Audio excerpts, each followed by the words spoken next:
Thank you. Oh my goodness. Oops, I need to focus. Over here? Okay. Well, good evening, everyone. How are y'all doing? Good? That mantra is going to stick with me. Get that chair. So my name is Wawa Gatheru. I am the proud founder and executive director of Black Girl Environmentalist, which I see as a sister organization to this one. So our work is really to empower the next generation of Black women in the climate space, and particularly work for the early career demographic. So that is particularly folks that are aged 18 to 30. And I'm so excited to be able to, is there something going on with the mic? Is that okay? We're good. Yes? No? This one?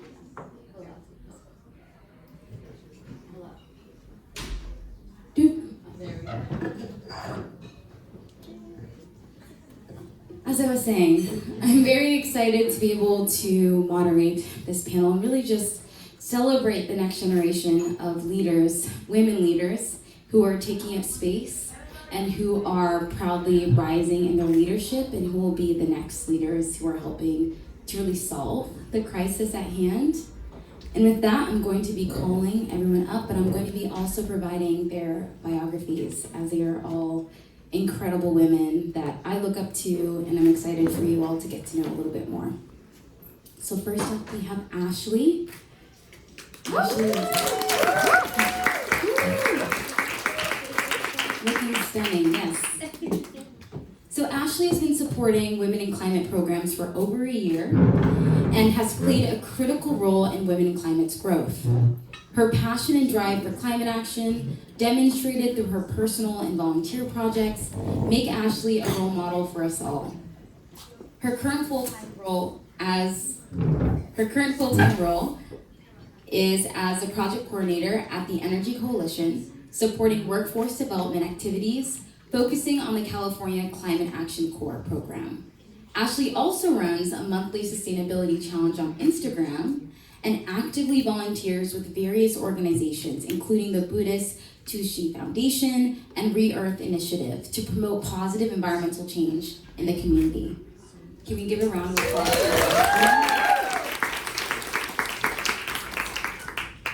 Next up, we have Erin. Okay, the dresses, the outfits are just absolutely stunning. So in addition to being extremely fabulous and stylish, Erin is a skilled account manager at Technologies, focusing on improving commercial building efficiency through digital and energy solutions. Based in New York City, she uses creative strategies to reduce emissions in large old buildings. A Lehigh University graduate and three-time NYSERDA, I'm gonna ask you to define that. PropTech Challenge finalist seems very impressive though. Erin is dedicated to digital solutions for deep decarbonization. In her free time, she enjoys baking and reading. Woo. Thank you, Erin. And finally, last but not least, we have Nisreen.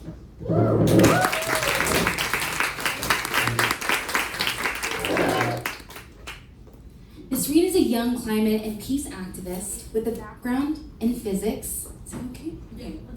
With a background in physics and renewable energy from the University of Khartoum, Sudan.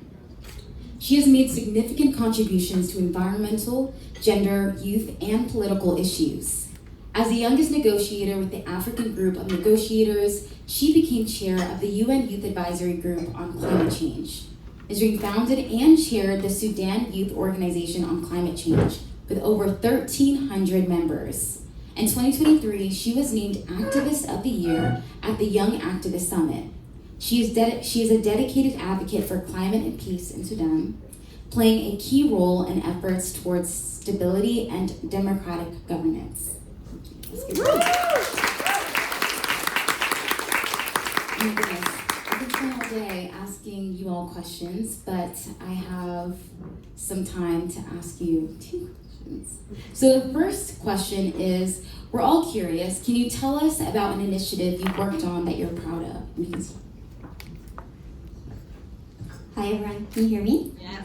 Okay, so For me, so like ever since I started to work in like UN related, climate related stuff, many people, like my friends, they're like not sure about what I'm working on. So when I like people asking them what I'm doing with my life, they'll be like, oh, she's saving the world. Yeah, so I realized like there's like a gap of like so I'm born and raised in Malaysia, and sometimes people like maybe saw my videos talking about UN stuff, they're gonna like ask my mom some question that I was like thought is going to be related to my job, but that question was like, where did you send her to English class that she doesn't have Malaysian accent? So but I was talking about like some topics on climate change. So I realized like there's like a huge gap in my hometown Malaysia, or like in my circle in general. So I was trying to create some like education, more informative stuff on social media, as like many people are using that nowadays. So I created this sustainability action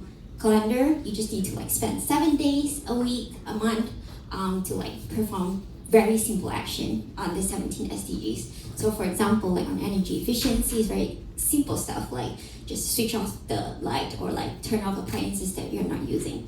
So like this is something that I like to do. And other than that, like back then in my life, when my friends like to go to Wawa store a lot, I used to like bring straws for them. Like if I have 10 friends going, I'm gonna bring 10 straws. So there was actually one time that, because I believe like lead by example, lead by action. So I was trying to encourage them. So there was like one time I actually like really rushing, so I didn't bring them. And like my friends just sit there without getting the straws because they're so used to me getting straws for them. And I'm so like I'm very touched because the Christmas that year, one of the friends from that group for 12 people, he actually bought straws for everyone as a Christmas gift.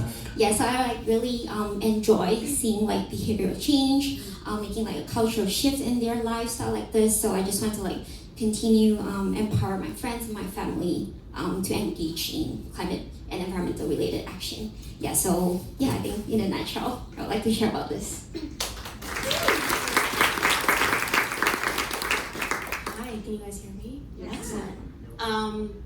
As an account manager in New York City, I spend a tremendous amount of time in existing buildings and in mechanical rooms that have very large pieces of heavy metal equipment that are truly the size of this room. And the question that I pose a lot of times to my clients is, now what, right?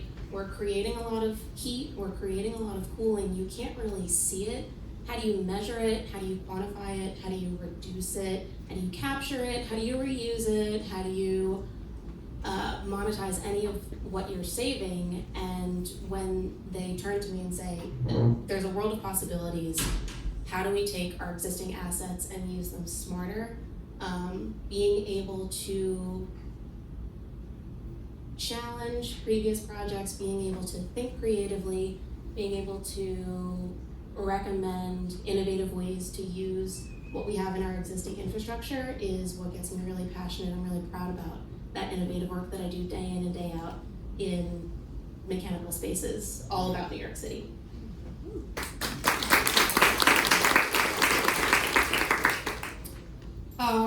Well, I don't know where to start. I think I want to start by first of all thanking everyone here in the room, and I have small comments.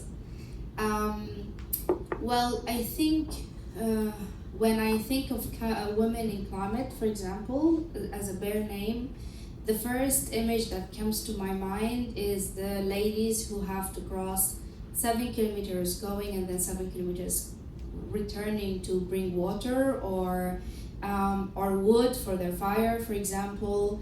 The ladies who get raped every day in their way because it's too dark, they don't have electricity and no one is protecting them.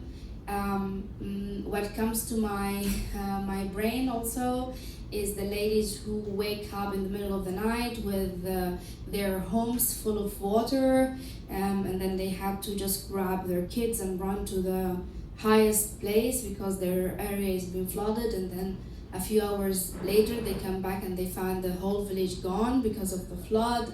I have to admit I had a bit of a different thinking of what women in climate change look like, but yeah, this is also women in climate change. We're people who are working for decarbonization and technology and and different kind of things. But I think the only thing I really hoped to hear the whole day, which I didn't hear, is the word of actually two words, actually not one, which is basically climate justice. Well, we cannot maybe solve all of the problems of the world immediately, but we can at least acknowledge them. And I really felt, I mean, this is very much a nice women-led, very safe space, also created by Michelle, and thank you for that, and your co-founder also. But I really felt that I don't belong here. The issues that speak for my community was not represented in any of the panels, for example, not directly at least. I mean, I know there's a connection of everything, but also I just felt that we live in total different worlds. I mean, we are talking about decarbonization in New York, where actually 1 month of New York electricity is 3 years of Sudan, my country's electricity. 1 month is 3 years, and that's because only 30% of Sudanese population have access to electricity at all. So there are full generations who never experienced electricity in their lives. And secondly, because we are talking about reusing clothes, and actually this is my sister's dress, not because I cannot afford dress, but because last year in April 2023 we had war, and then I woke up in the middle of the night with the shouting and the gunfire, and me and my 9-month baby had to stay in our house for almost 6 weeks without fresh water or food or electricity because we couldn't go out. And then when we went out, I could only take a bag full of diapers because God knows I can take bullet but not poop. Literally, the only thing I thought of going out of that house was taking diapers with me. And then I did a 6 hours drive to an air base to be evacuated. And then this was the only thing the bag I still have with me, but it's the only thing I had from my previous life. And then talking about reusing clothes was a bit funny because unfortunately I'm not the only one. 12 million Sudanese are in the same situation right now. What else? Yes, threat multiplier. I think that book, I'm not exactly talking about the book because I haven't read it yet, but the terminology itself was introduced to the US government by also my hometown, Darfur in Sudan, in 2007 because we had a war, and it was the previous Secretary General Ban Ki-moon who said that the war in Darfur is the first war driven by climate change in the new history. So I was sitting there in the chair chatting to my two nice ladies and thinking, God, what the hell am I doing here? But I think the last panel about sitting in boards really spoke, which is sometimes we get the privilege of being in places, not for the sake of being in places, but for the sake of having a voice for the voiceless. And this is what I wanted to share with you. It had nothing to do with your question. But yeah, I'm proud of not being a rising star. I rose long ago, I think. This is my 6th General Assembly / New York Climate Week. I already did 9 COPs before. Next COP in Baku will be my 10th. So I don't feel connected to the title itself. I rather more feel connected to the momentum. I'm still rising, even if I'm not starting my career. But I really think it's an appeal for all of you. Just please open your eyes and get out of your comfort zone and remember that there is a total different world than the nice one that you are all living in, and you are hell privileged than a lot of the population of this planet. Thank you.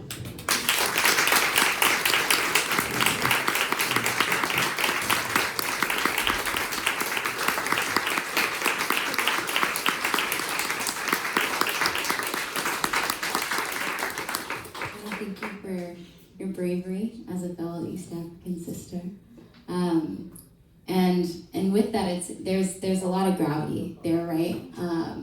As a woman, as a girl, where you're living, your geographic area, your race, your class often plays a role in how you experience the environment, how you have access to environmental decision-making spaces, and how you might feel welcomed in spaces. So I think that was very important to raise. I only have time for one more question. And I'd love to end on an optimistic note, if possible, around, there's big questions around how do we facilitate joy and optimism in the midst of the climate crisis, in the midst of the polycrises that we are experiencing, and how do we frame it not just as a polycrisis, but today I heard someone at a panel say a poly-opportunity.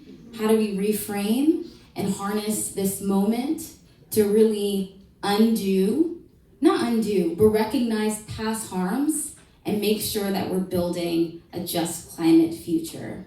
So with that, I'd love for each of you to share where you are drawing hope from, what you're excited about in the future, and what we as an audience can learn from you as we build together. Sure, thank you so much. Since everyone's talking about their dress, I'm going to talk about my dress as well. I actually thrifted my dress too. It's not supposed to be that fit, but like I got some tailoring work, so it's like, yes, I'm very proud of my dress. So being hopeful, I was so back before I met Women in Climate last year, before I know about Michelle, know about so many, all of you, I was actually feeling very discouraged from my work because of many issues or like not getting support from like my female supervisor, stuff like that. And then I was trying to like pivot my career into more climate friendly space.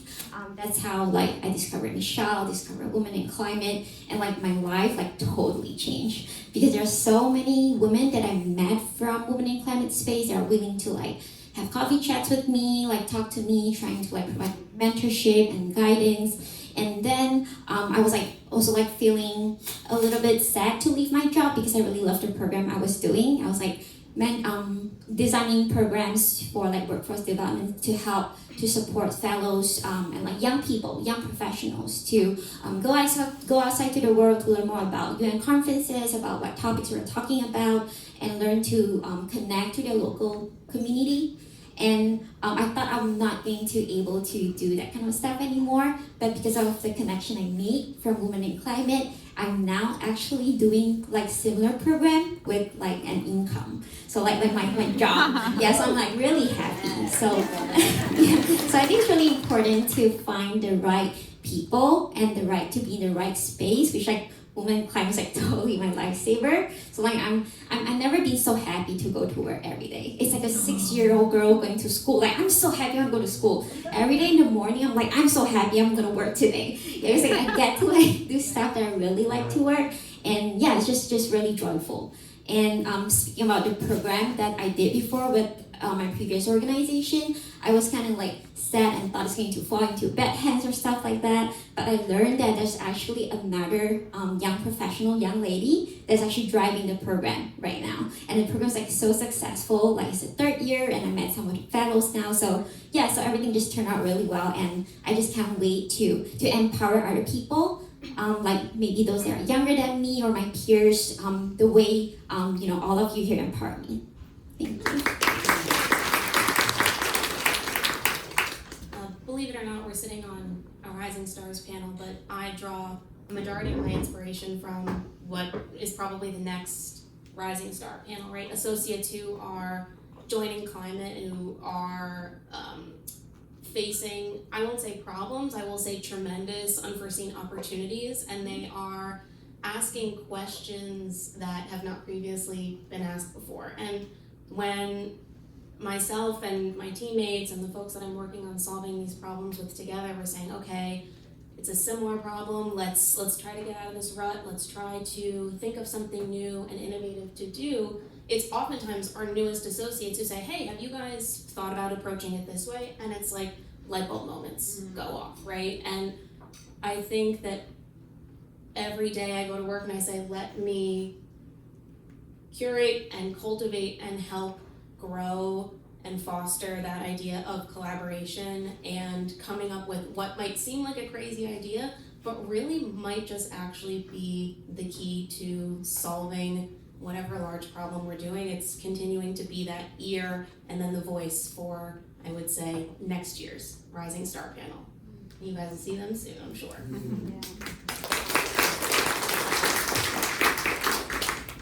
Well, I'm normally a funny person. So I just wanted to say 3 fun facts first.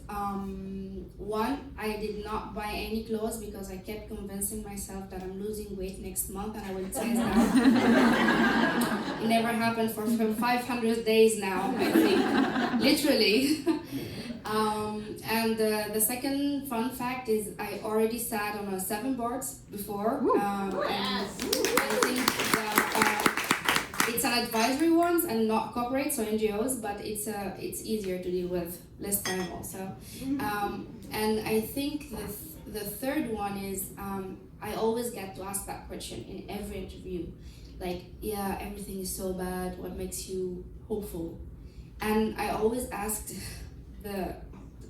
sorry, it's you this time, the moderator. Who told you that we have the privilege of losing hope in the first place? I mean, losing hope is, for me, at least in my mind, is very much a sign to going and retire on the Bahamas, for example. And God knows I cannot afford that. So if we can't really give up, then only thing left for us is to keep going, basically. And this is what we all do in our different worlds. We keep fighting. And of course, my very personal aspiration is my son. His name is Neil and he's 2 years old now. And I think also because there is a lot of change. When I first participated in my first conference in 2013, I think it was in Warsaw, Poland. Literally, we were 20 people inside of the room. And now at COPS, I think there's like minimum 2,000 young people.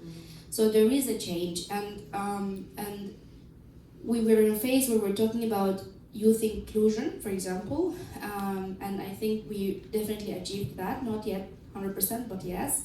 And I think now we need to move to the next step, which is meaningful youth inclusion. And of course, same for women, where we can actually make the decision and not only sit in boards to give diversity. Because God knows also that I was invited to many boards just to be the women, the Black, the youth in that board. And I was so much more than that. So I think this is also what gives me hope.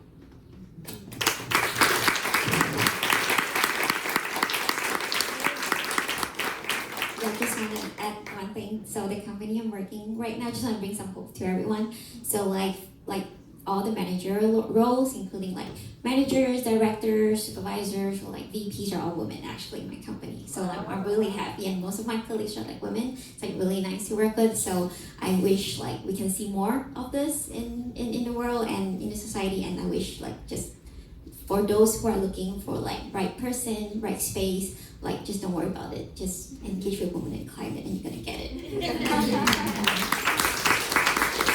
I'd like to say thank you to our panelists for your reminders to be brave, to continue to push through, and to really empower the next generation in really meaningful ways. Thank you.